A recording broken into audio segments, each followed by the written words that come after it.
Hello, everybody. My name is Thomas Fracken, and this is the Round Table Chats podcast, a platform where ideas are challenged and the life stories of extraordinary people from around the globe are explored, one conversation at a time. Today, my guest is Ron Kertzner. Ron is the president of ChoicePoint Consulting and has spent the past 30 years in the field of leadership development, executive coaching, and facilitation. I hope you enjoy this episode as much as I did. And without further ado, here's Ron. Ron, welcome to the round table. Thank you, Thomas. Wonderful to be here. So, a question I always like to begin with is what are you grateful for? I love the question. And the answer that comes to me immediately is the gift of life, the gift of being alive. What a privilege it is to be alive, to experience everything that is going on in our world, all of it, because it's all there for our own growth and development if we choose to look at it that way. And with that, going through this journey of life, the other thing I'm most grateful for are the relationships I have. Hmm. The people in my life, my wife, my daughter, my friends, my community. It's all this amazing experience that we're all having together. Beautiful. Yeah, I think we often forget that we're alive, that we're We having this do, conscious experience. and we take it for granted. Yeah. It's a privilege to be in these bodies and to continue to grow and evolve. Yeah, absolutely. And so now, yeah, I'd love to hear more about who you are and your life story and what got you to where you are today. And yeah, who is Ron Kertzner? That's a boy. That question could be answered on so many levels, right? But if I were to say something, I think that my life has all been about really discovering the essence of who I am. Hmm. The way I would describe that journey is this tension of belonging and becoming. And what I mean by that is that we all have a desire to belong. We're human. We want to connect socially there. And in the process of doing that, we adapt to the social conventions of our times Hmm. there to be able to fit in. So, for example, I thought, a good thing to do was to be a lawyer when I was younger, but it really wasn't what my soul's calling was, right? So I had to become a lawyer and then retire at the age of 22 to keep going on the path of what I really love doing. And that's been a theme throughout my life is this tension of connection with others, but also making sure that I'm staying true and becoming who I am, the essence of what I'm meant to do and be and share with other people here.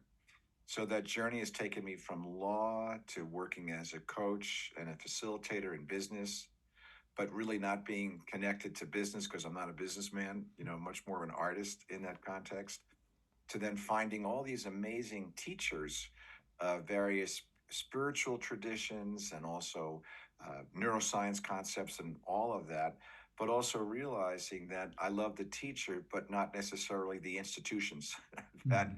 are created around them. So I'd say that's been my journey of belonging, becoming, and then recognizing, tasting that the real belonging is not to any institution or people or whatnot, but it's the belonging that comes from connecting to the truth of who we are. Hmm. Yeah, no, that was very well put. Going back to your days in law school, I mean, was there a certain moment when you realized, okay, this isn't for me, or like, what was the turning point there? Oh, I can remember it. It was years ago, but I remember it so clearly. So I need to backtrack because when I was in college, I had the fortune of going to Duke University. And my final semester, I was blessed with two amazing professors. A very liberal professor who taught ethics and public policy, and a more conservative religion professor who taught ethics in the life cycle.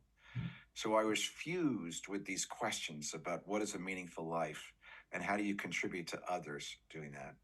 Then I went to law school, and law school was nothing like that experience. And it was a very, very hard time for me because it wasn't on point. So at my senior year, you have to interview for jobs. And I remember going in and interviewing for a job, and they said, "Well, what kind of law do you want to practice?" And I said, well, I want to practice tax. Why did I say tax? It was my highest grade in law school. And the reason why it was my highest grade in law school was I had a crush on a girl in my study group whose father was the lead attorney for tax in Chicago. And I went, no, this is not going to work. And I remember walking out of that interview saying, And then at that moment, I remembered my two teachers, all the learnings from my class. And I said, I cannot do this. I have to find what a meaningful life will be for me. And given my background in neuroeconomics, I'm curious how neuroscience fit into the picture, how that came into your life. Because, it's just something recently that I remember I went to a Thanksgiving dinner at your home, and you knew so much about neuroscience, and I was like, where did this come from? I don't how did this start? Well, the part of the journey in life when you're becoming more conscious as a human being, you find the right people at the right time, the right teachers at the right time that match your curiosity or match when you're at your cutting edge of doing that. So it's only about 5 years ago that I had 3 people in 3 days, knowing what I was interested in, saying, you ought to check out this guy, Dr. Joe Dispenza, do that. And so when 3 people tell you that 3 days in a row, you got to listen, right? If one person tells you, that story, right? So 3, I got, okay, I'm going to listen to this. And then I had the wonderful opportunity to go to several of his workshops doing that. And I found that he was describing through science, through neuroscience, what I intuitively understood and what I felt was possible, but I could never find the words in contemporary language to put it in, to do that. And so the neuroscience, Joe likes to say that science is the new mysticism. And so what I liked about that, it gave me language and words that could name what I was passionate about and what my experience was. And that began the study. And so over the last 5 years, I've really tried to understand how it works, not at the deepest level if I were a PhD, right? But enough to understand the core basics, to be able to live it in my own life and be able to teach it to others there. And I feel very blessed that I got the opportunity to get certified to teach his work, which is now what I do as part of my consulting work there. Just the core basics that can help people understand how neuroscience can really help them become more of who they truly want to be. And could you give like an example of that? I mean, a specific neuroscience concept or something that you saw work in someone's life or something that they could use? Yeah, well, I try to use my own life as an experiment, but I see it in others. One of the things that had a profound impact on my understanding from neuroscience and from my work with Dr. Joe and others is the recognition that we are so influenced by our senses and our environment. And so that every person that we know, every place we've ever been, everything that surrounds us creates a neural network in our brain, right? That releases a chemical that creates an experience. And so we get defined by our environment doing that, which, if you think about it, then all that's happening is we're responsive to our environment. And at the very core, I believe that we're born creators, right? In the image and likeness, we're creators there. So how do we tap into our natural creative capacities is to recognize first how much we've been influenced by our response to the environment, right there. And then how do we actively create? Part of the way that we actively create is we look to really fire and wire new circuits in our brain that will create the life that we really want to have. So from a biological perspective, how do we do that, right? And so number one is really becoming so conscious of the things that keep us beholden to our environment and our habits and our conditioning.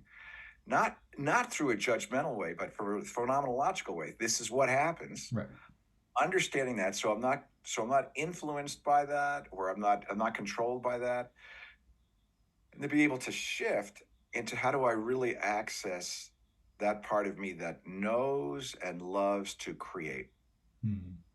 and really engaging in the imagination in what kind of life I want to lead, who do I want to connect with, not from a materialistic place of getting these things, but Right. rather it's our true nature. Hmm. It's the essence of who we are is to want to create. So the neuroscience has helped me understand that shift, doing that. And so I see it in my own life where I'm working on letting go of those boxy definitions of the past. But I see it in a lot of people I'm coaching. Hmm. For example, in business, where they're constantly bombarded by the stress, especially now in their environment, and how to help them really connect to their creative spark doing that. Or I'm also coaching someone who is, a yoga teacher, mother of three.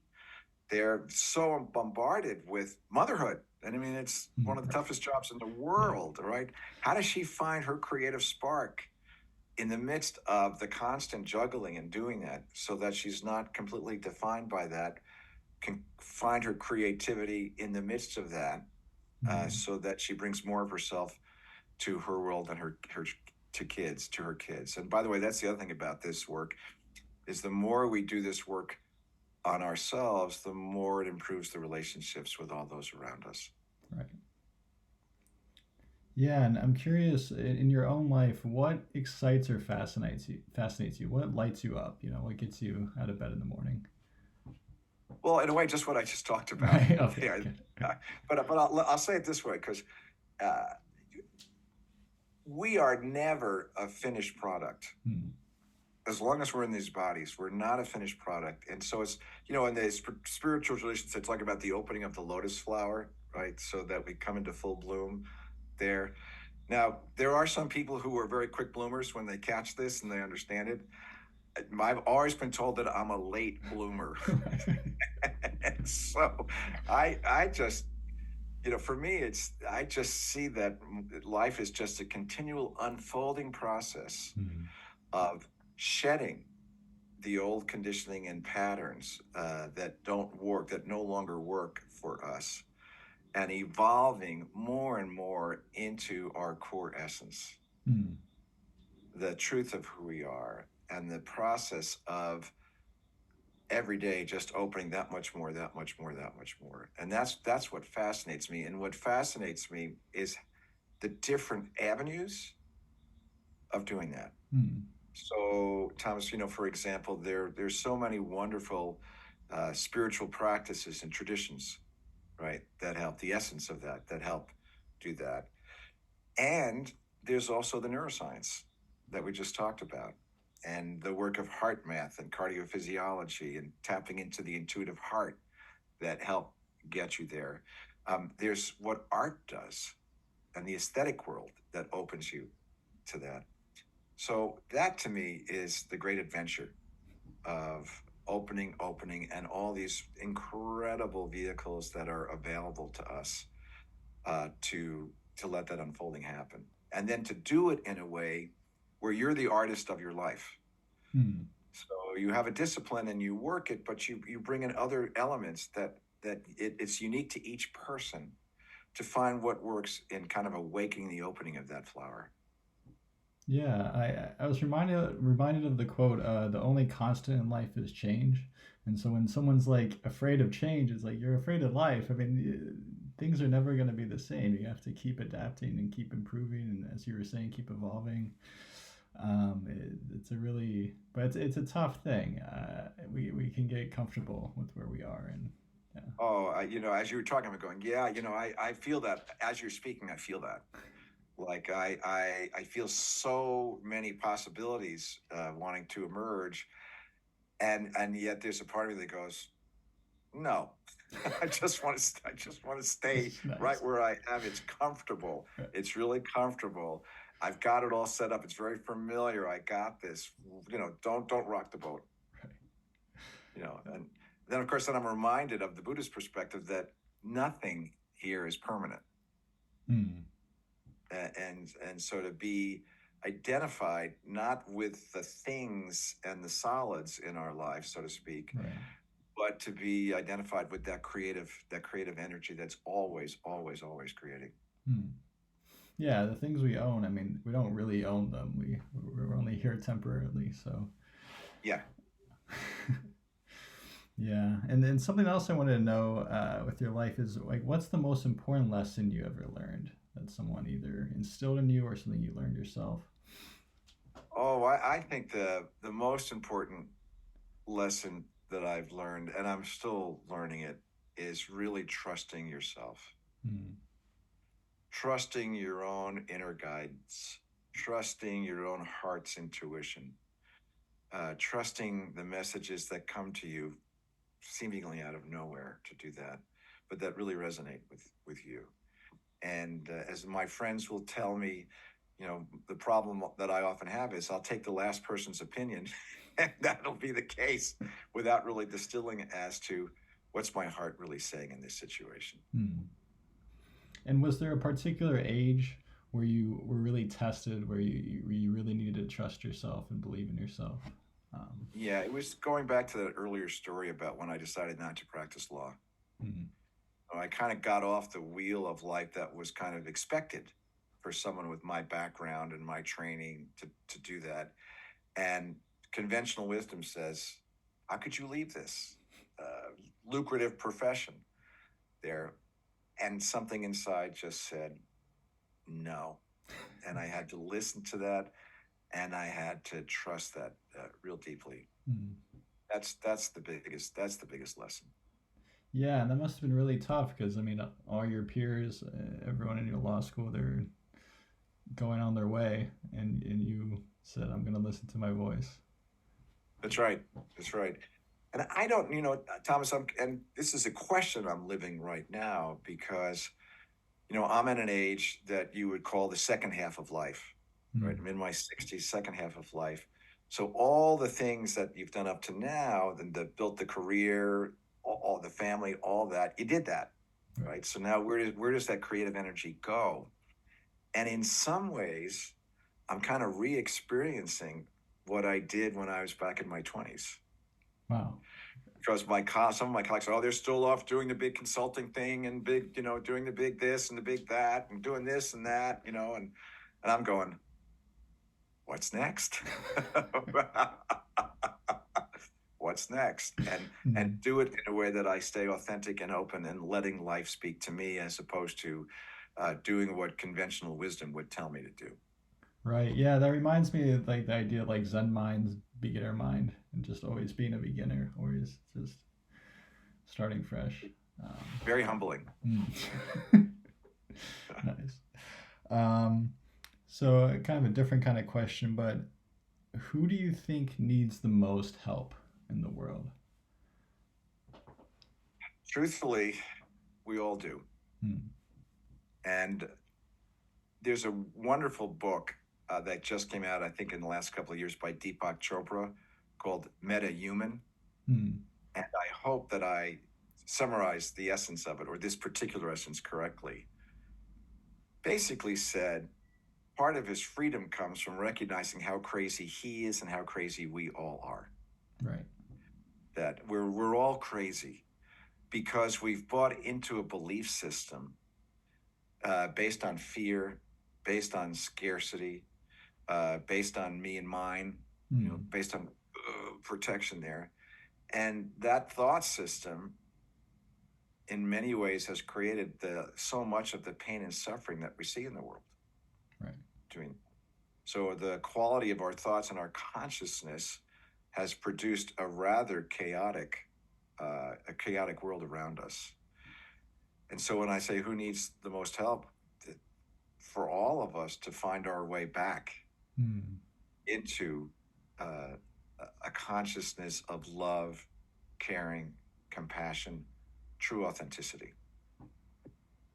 Wow. Yeah, that gives me a lot to think about. Yeah, yeah. Yeah. And the good news on that front, though, too, is if you want to serve the world or quote unquote save the world, start here. Hmm. Start here, doing our own work, and then through our deep listening to what is our calling, what's our unique thread in Indira's net, that network of connection that connects us. What's our unique thread that comes not because of shoulds or musts or avoidance, but comes out of our natural creative instincts. Yeah, that reminds me of the concept of ikigai from Japan, where it's about finding your calling and your purpose and things like that. And the question that I love that they ask is, what does the world need from me?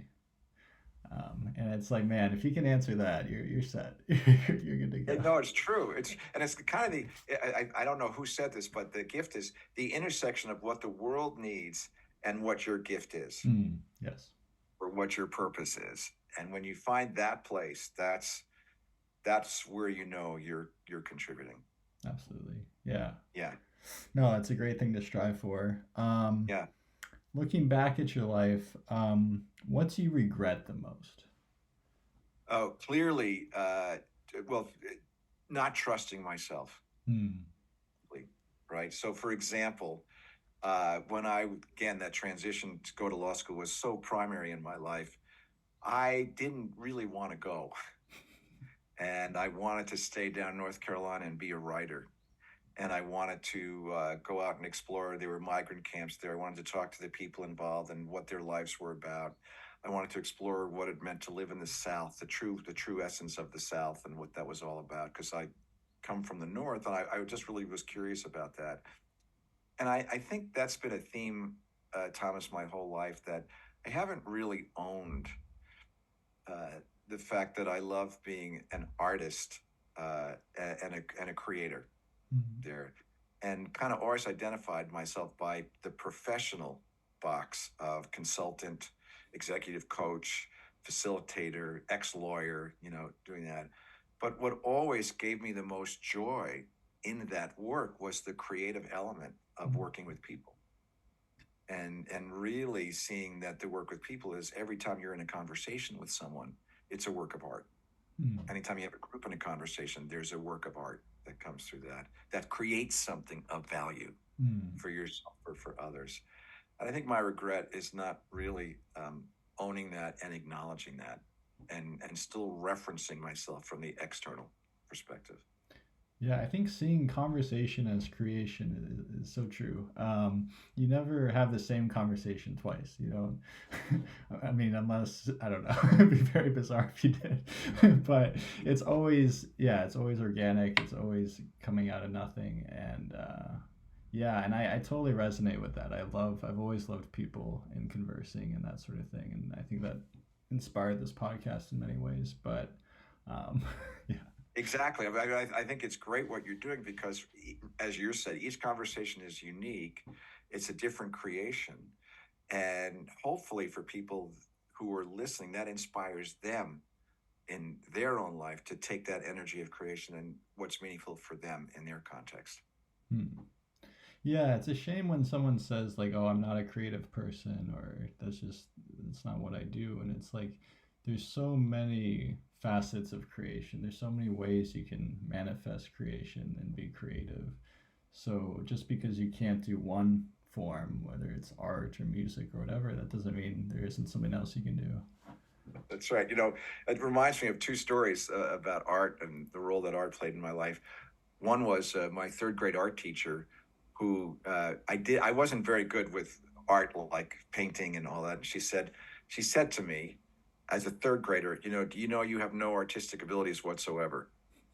You don't say that to a third grader because that all goes underground.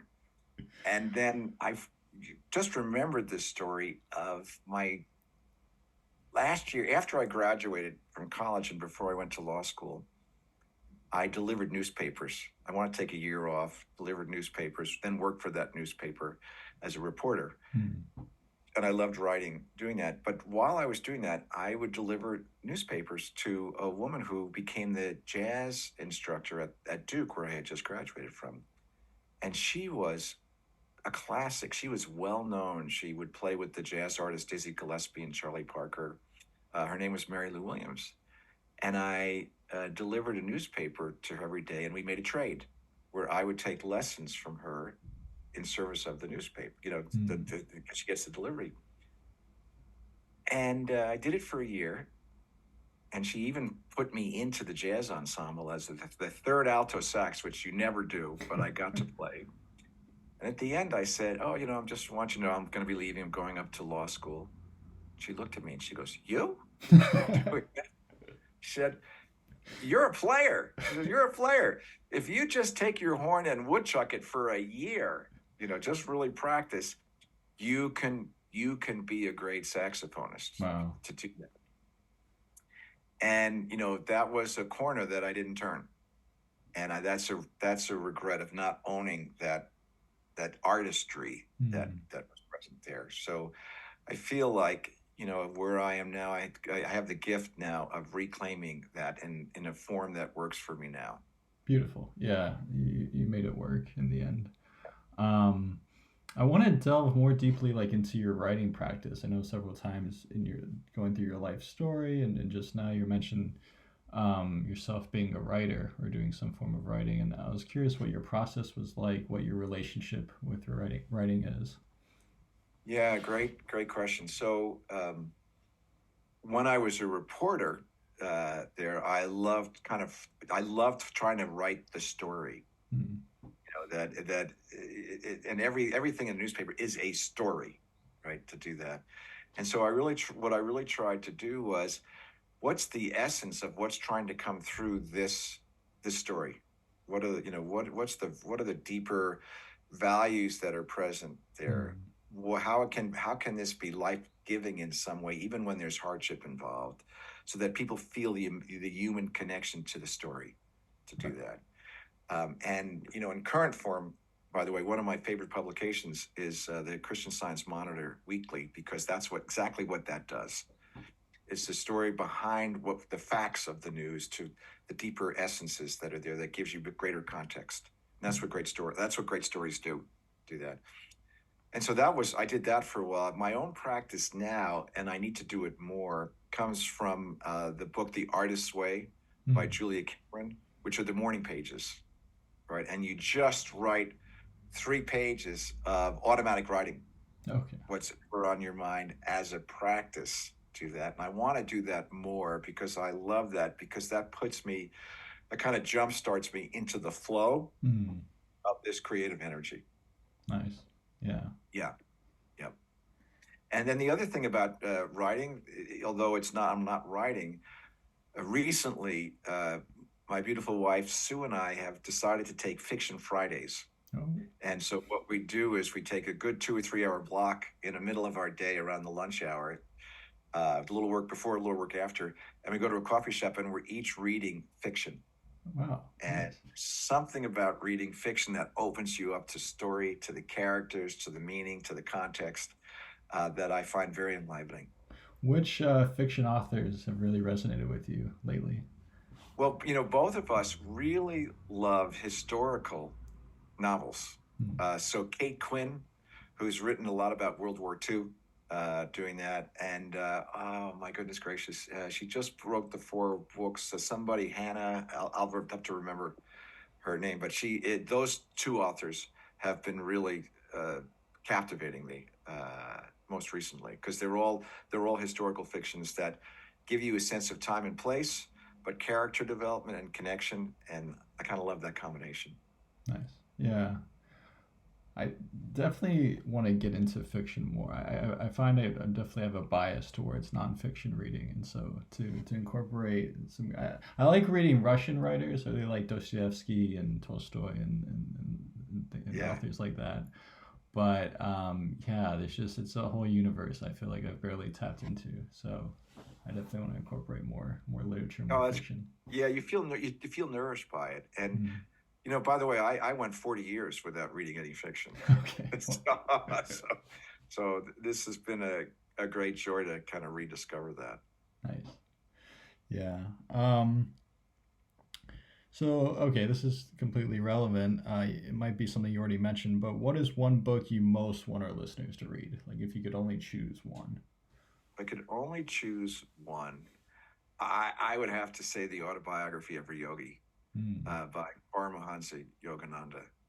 And the reason why I say that, not only was it Steve Jobs' favorite book, there, and he carried around with him all the time at Apple. But no, more seriously, when I read it, it just opened a world of possibility of what's possible for us as human beings in our connection with God, in our connection with the universe, with the connection with the essence of who we are doing that. And his life story, was just served as an inspiration for that. And I have a funny story about that. So Sue and I have been married for 30 years. And I took that book on our honeymoon 30 years ago. Oh my God.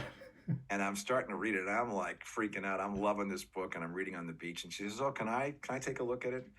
So she starts reading it, but I'm ahead of her, but I want to read it, and she's reading and whatnot. So at one point on the beach, while she's reading the book, I go out and I rip out the middle portion of the book so I could read the book while she's reading the book.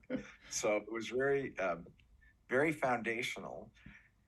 And, great story about how things come back around. That was 30 years ago.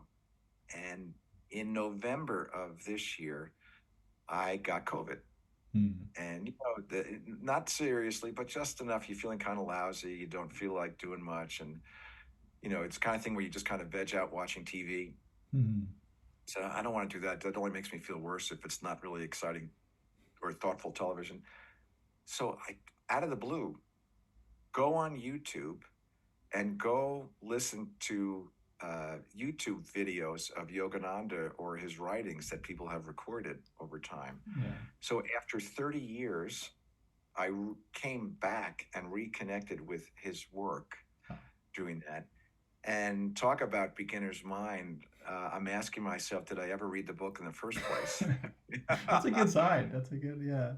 It's just all coming back to me. And I'm very grateful for that. So that would be the book that I would recommend. Yeah, I'm curious what the connection between that book and Steve Jobs. Like, what did he find about it that was so gripping or enthralling? I wish I knew. I know there's an autobiography about him that I have, but I haven't fully read. He went to India for many years there, and I think it opened him up to what you would call the transcendent. The creative aspect of mind, the universal principles that are ever present, that Yogananda had a beautiful way of articulating.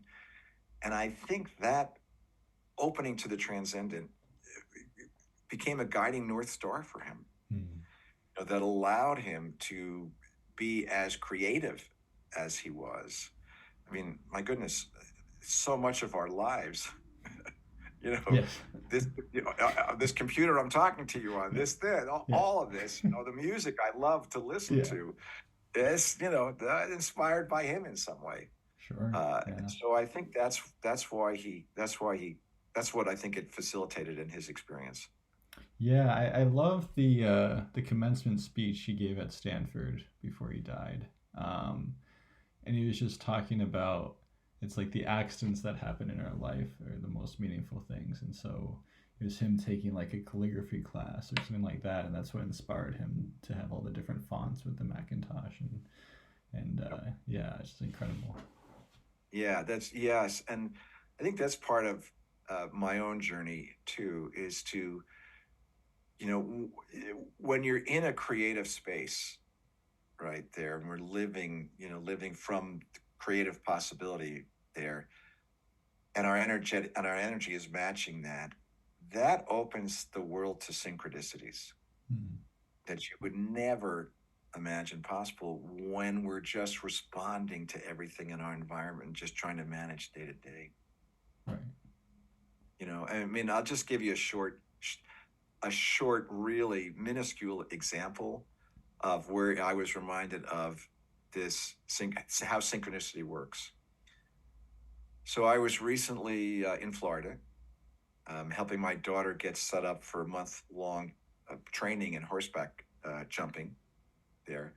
And I needed to rent a second car for me so I could get to the airport and go back home to Colorado. And I walk into the car rental place, and I don't know, I'm just connecting to this energy, and I see the guy behind the desk, and we're connecting, and we're just having this really energetic exchange. And he says, "Oh, I'm really sorry, we don't have any cars. For your 2-hour trip to the airport, we have this older pickup truck that we're going to rent you. I'm really sorry. They go, that's fine. We start talking. This other guy walks in, returning his car as we're talking. And he says to the guy who's taking his key back, he said, I really love the energy that's going on over there between these two guys there. Would you give them my car that I'm just returning? And the guy says, sure. Well, the car was a Mercedes. And the guy returning the car came over and he said, I don't know what's going on between the two of you, but the energy that's coming through the two of you, I'm a physician, I'm a cardiophysiologist, I see a lot of trauma, I'm overworked. Feeling your energy was like a breath of fresh air. So I wanted to give you this car because of that. It's amazing. Yeah. Does it, does it matter that it was a Mercedes? No. Is it about me? No. It's more, this is how the energy works. When you're in that creative zone, you draw all things to you that you wouldn't imagine possible. And by the way, this is where the science comes in, right? So that I described that experience, but from what I've learned from, especially with my work with Dr. Joe, that's the quantum field. You're drawing possibility to you when you get beyond the three-dimensional conception of space and time and what our environment defines us, and we enter into this, what we call the quantum field or life energy or that creative space there. And then that's where the beauty happens. Yeah, it's extraordinary when somebody's so open and so positive and just have this aura about them. It can't help but be contagious. Like you can't help but feel open yourself, and just it can just ripple. Just one person can just start this ripple effect. It's absolutely amazing. I love. Yeah, and of course that's the science of mirror neurons. Right. Yeah. Brain. So we're biologically wired and social creatures that will pick up on the energy of others and match that, right? So if you walk in a room of really angry people, it doesn't take long for you to become angry. But if you come into a room where there's great joy, then it's very easy to catch fire with that energy as well. Yeah, absolutely. Yeah. And Thomas, having said this, to your earlier point, it takes work. It takes work. It's not like, joy, joy, joy, happy, happy, happy all the time. I have my moments where it's very challenging there. And I feel grateful that over the years, I now have a series of tools and perspectives that I now know how I can shift when I'm in a more conditioned reaction and response to reclaiming this energy of joy and authenticity. Yeah. And springing off of that, if you could say anything to the world, what would it be and why?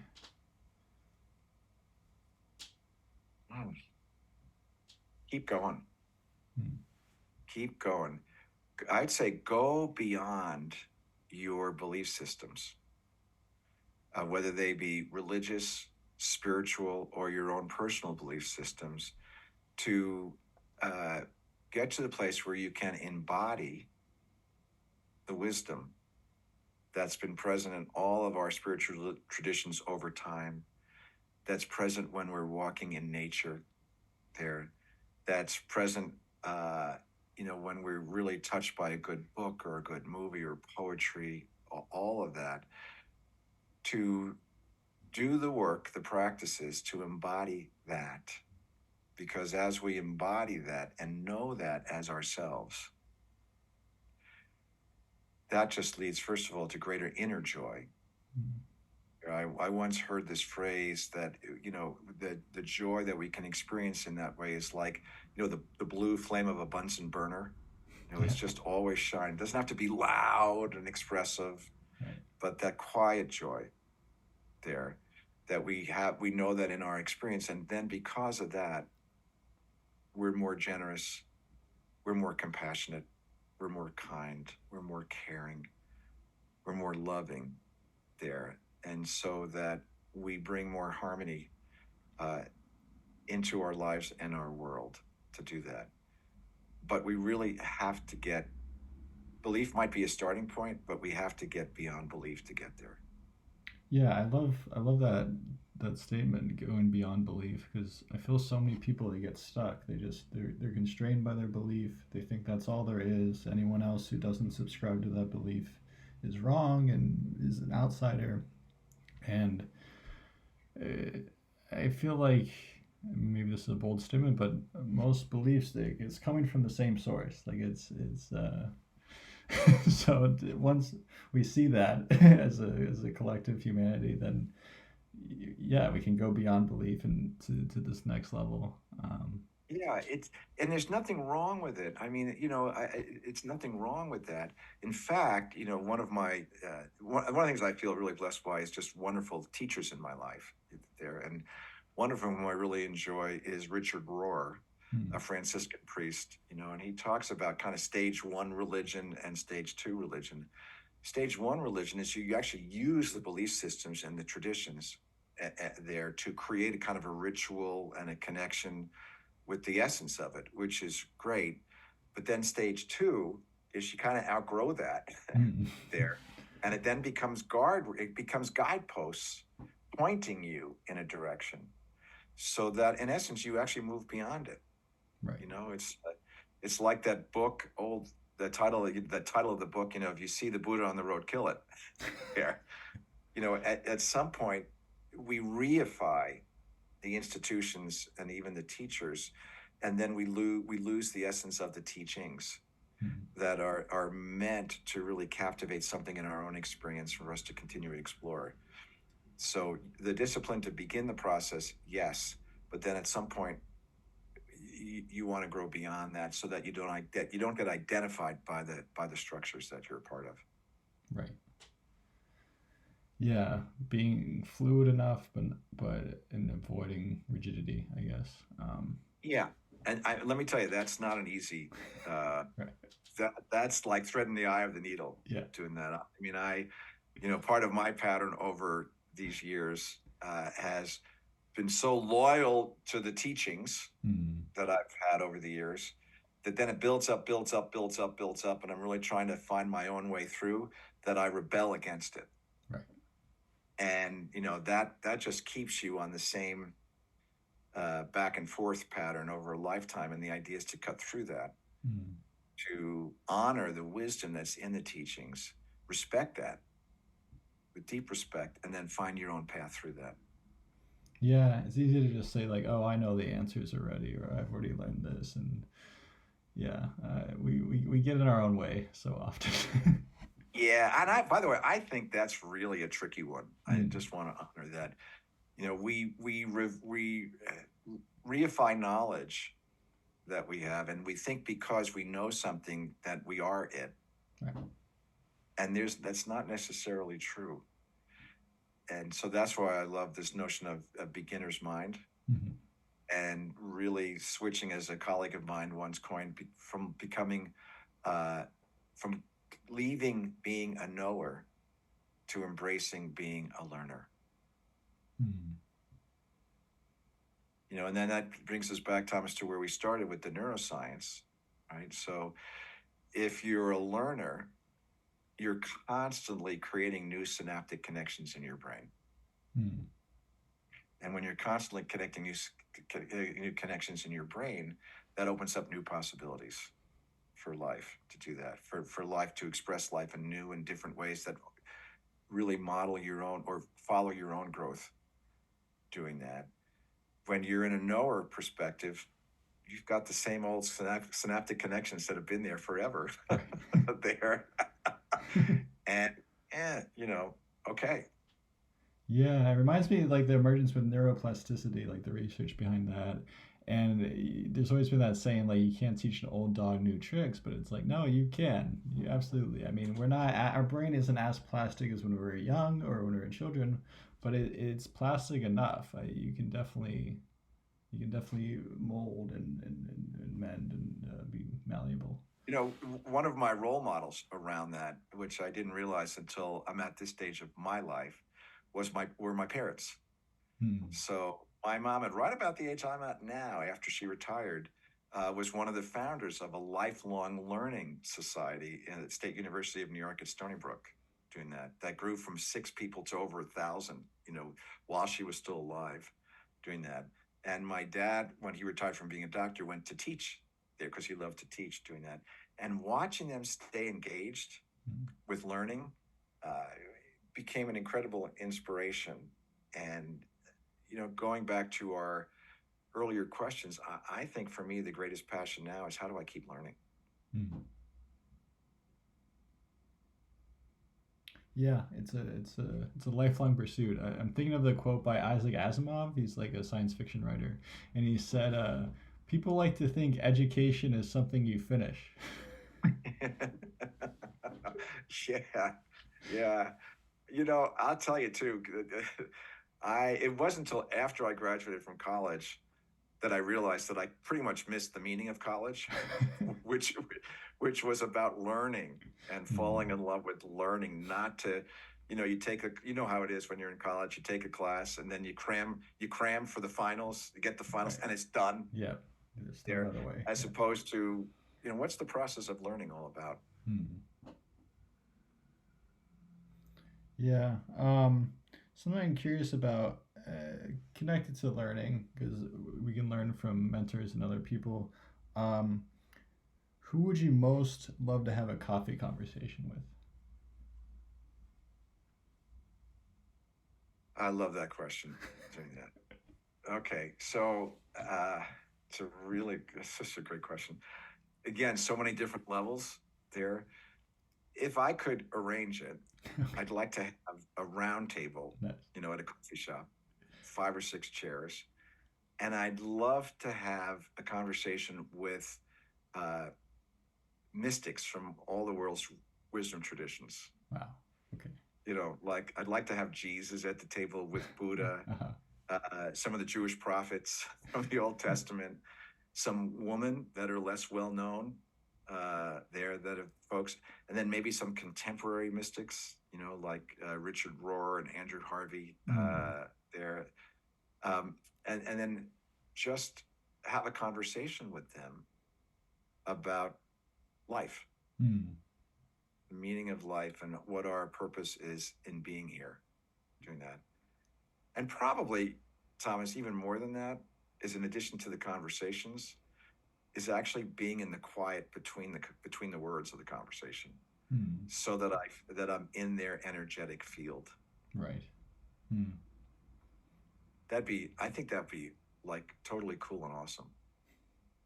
And is there any like specific question you would ask? Like you're sitting there, you're at the round table, they all are giving you their attention.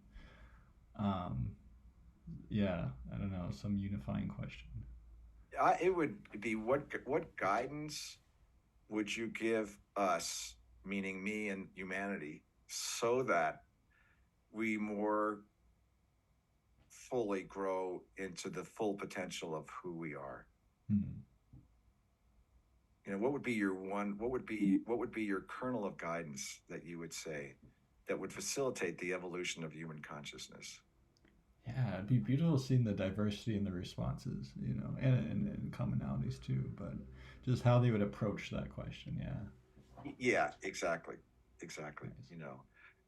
And then if you think about it too, just taking that energy and then dropping it, not dropping it, but then bringing into, in our the world that we live in, doing that. My second round table would probably be a combination of uh, Martin Luther King, Rosa Parks, and Mahatma Gandhi. Okay. Because they were all love in action. Yeah. And how in the world do you do that? Right. Do that? Yeah. So that would be another. I'll have these different tables in the cafe. Yeah, and I just love to be a fly on the wall. Just like what questions would they ask each other? How would they interact with each other? And it'd be pretty surprising. Um, Yeah. yeah, Yeah. Because nice. I think one of the hardest things, Thomas, that I see in my own life and in others too is, okay, you have all this wisdom traditions out there, you have all your personal practices, great. And then how do you engage the world living from that place? Yeah. Yeah, that's a great question. I don't know. and make a positive impact on society. Do that, and how to do it in a way where that love, that compassion is in the forefront, and our ego needs are in the background. And more often than not, it's the other way around. Right. Yeah, I was just thinking with your second round table with MLK and the rest, I would add James Baldwin to the table. I think he would he would ask Right. some penetrating questions. I was reading his essays recently, and I was just blown away. I mean, he's a beautiful writer and such an original thinker. Yes. And I love how he left America and he lived in Paris and he felt welcome in Paris and he just did his days there. But also just like listening to him speak as well, like his debate with William Buckley at I think it was Cambridge, and it was amazing. He just big inspiration of mine. Oh, I'd love that. Is that debate on YouTube? Would be on YouTube? Yeah, it's on YouTube. Yeah. Okay, check that out. That's great. Yeah. Yeah, that goes, by the way, back to what we were talking about earlier too. And I think that's one of the gifts of the podcast that we have now. What you're doing, what many other people are doing, is you get to listen to all these amazingly creative people that are really actually doing really creative things in the world that you don't hear about on the mainstream media. Yeah. There, and then through that can, if you listen to the right ones that work for you, it just stimulates idea and growth and opportunities. And I think that's helping to facilitate the evolution of the human consciousness there. I heard someone describe Michael Beckwith, who's a fellow out in Los Angeles, a preacher out in Los Angeles, who I really appreciate. He says, news, NEWES, never evolving with spirit. So and I would catch myself. I was always looking for good news, doing that. But really, other than the Christian Science Monitor, I just don't find that in the media. Tells you what's going on, but it's not evolving with what's present. It's reflecting back the consciousness that we have right now. And I love the podcasts and the inspirational speakers, and then the history lessons that we learn from others, as a way of really making new synaptic connections. Yeah, I'm just thinking now, like how incredible it would have been if there was podcasts like back in the '60s, and like what that would have done for the civil rights movement, and the stories that would have been told back then would be absolutely wild. I mean, and to have that as a historical document, which I guess in the future they'll have that with now, but to have it back then, I think that would be amazing. Yeah, I think so too.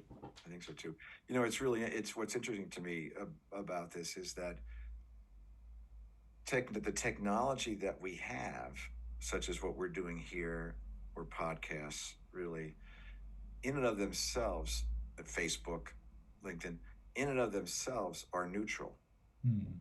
It's what human consciousness does with them that either makes them a force for creation or a force for stress there. And of course, we see that playing out all the time. And I don't know who it was that said this, but really, our consciousness has to catch up with and evolve past our technology. Because otherwise, we'll use the technology, and all the debate about AI right now, is could go in the wrong direction. Right. We have artificial intelligence, but not artificial wisdom.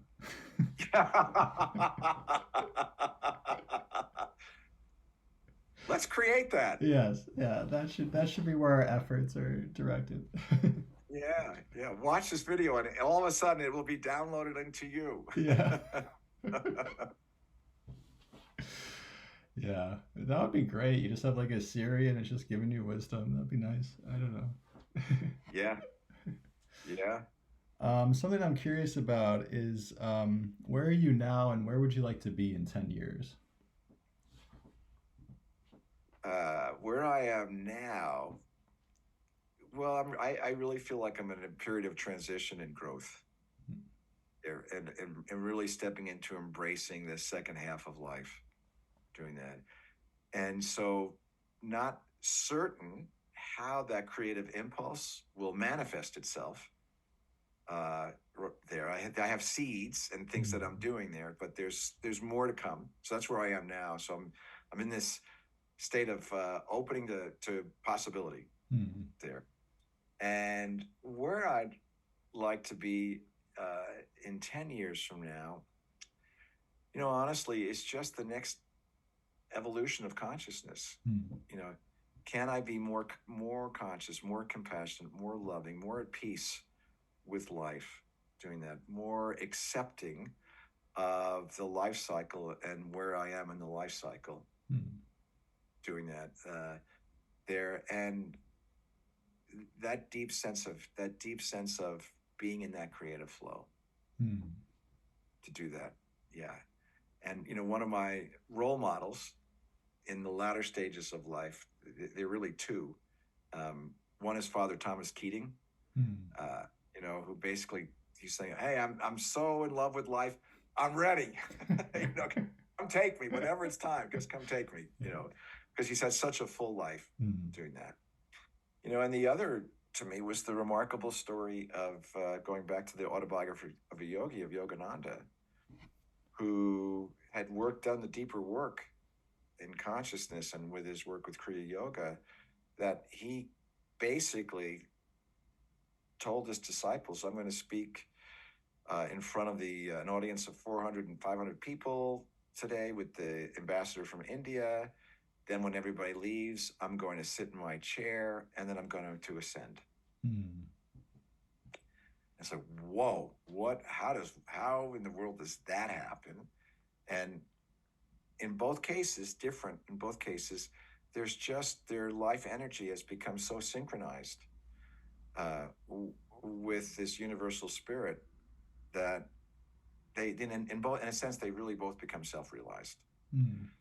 So in 10 years from now, that's where I still want to be here, but I want to have that open, that level of conscious awareness, or at least as close, however I can move in that direction. Yeah, on the subject of Father Thomas Keating, that's where I got my name from. My mom named me after him. And one time she met him and she said, "I named my son after you." And he said, "I'm so sorry. Like, Thomas is such a common name." And she said, "No, it's okay. He loves his name." That's beautiful. Yeah. So that's really great. Well, yeah, I'm imagining that. Yeah.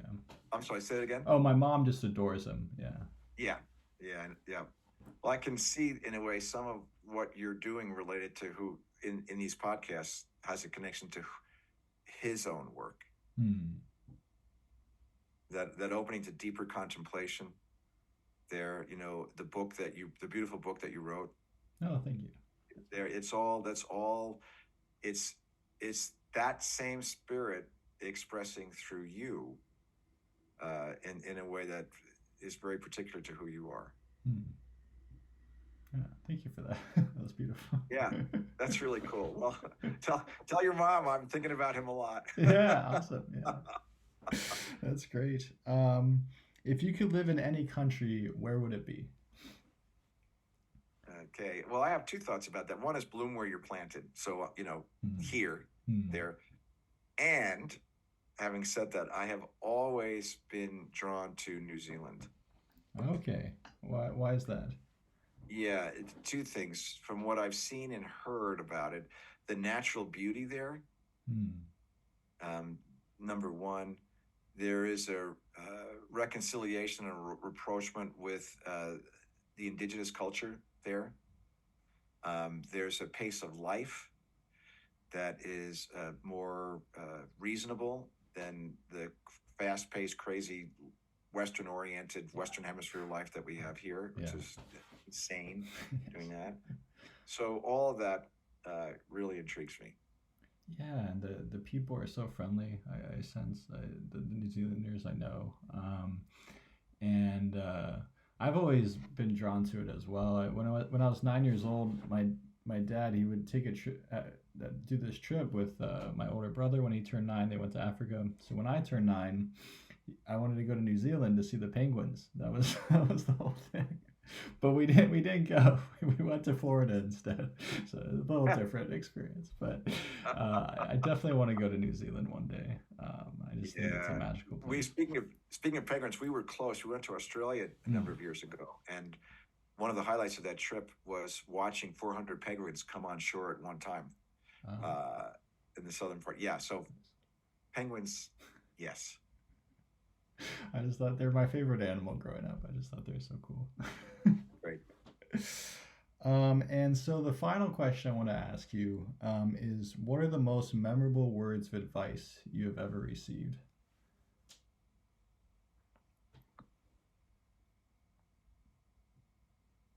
Well, believe it or not, that came from my father and goes back to trusting your own instincts there. So, my father was a wonderful community doctor there, and he knew what he wanted to do at the age of 8. He knew that there. And so, growing up in our culture that I grew up in the outside of New York, nice Jewish boy growing up outside New York, the career track was be doctor, Yeah. lawyer, or financial advisor. One of those three there. I didn't like this, I'm overgeneralizing, but I didn't like taking blood. My 2 older brothers were doctors, so law was the path. Right. And when I had that epiphany that I really couldn't practice, I was very worried about telling my folks that I'm choosing a different path. And I came home, and my father at that time was in the hospital for surgery. So I went to visit him. He was in the hospital a week every day in the emergency room. And while he was recovering, I had to tell him why I was choosing not to practice law. Mm. He'd ask me questions every day, and he'd feel, in the recovery, we'd walk around the hospital halls and, trying to figure it out, because for him, he knew what he wanted to do at 8. And he said, okay, he says, Ronald, I think I understand. If you were to practice law, you would face the certainty of unhappiness. But by listening to what really matters to you, you're going to face a lot of uncertainty, Right. but I bet you're going to be really happy. Hmm. And those are the words that really stuck with me there, as a hallmark, that you trust, embrace the uncertainty, stay true to yourself doing that. And the gift, I got a chance to give the gift back to him many years later when he was retiring. And he was ready to leave his practice, but he was unsure about what to do. And we're having lunch, and I said, Dad, a wise man once told me this: if you were to stay doing what you're doing, you will face the certainty of unhappiness. But if you take the next step, and I told him the rest of that, and he goes, that was really great wisdom. Who told you that? You did. and that has always been a guiding light for me there. And I think one of the hardest things for me, maybe for many of us, to embrace is uncertainty. But as you do that, that's in uncertainty, that's where possibilities can happen. Well, Ron, thank you for coming to the roundtable. Thomas, thank you so much. What a joy to be in conversation with you. And I love the thoughtfulness of your questions. Thank you. Yeah. You're welcome. Yeah. All right. Until next time. Thanks so much. Okay. Wonderful to be with you. Thank you so much for listening to this special episode of the Roundtable Chats. If you like what you heard, please share it with your friends and family. Have a wonderful rest of your day, and until next time, goodbye.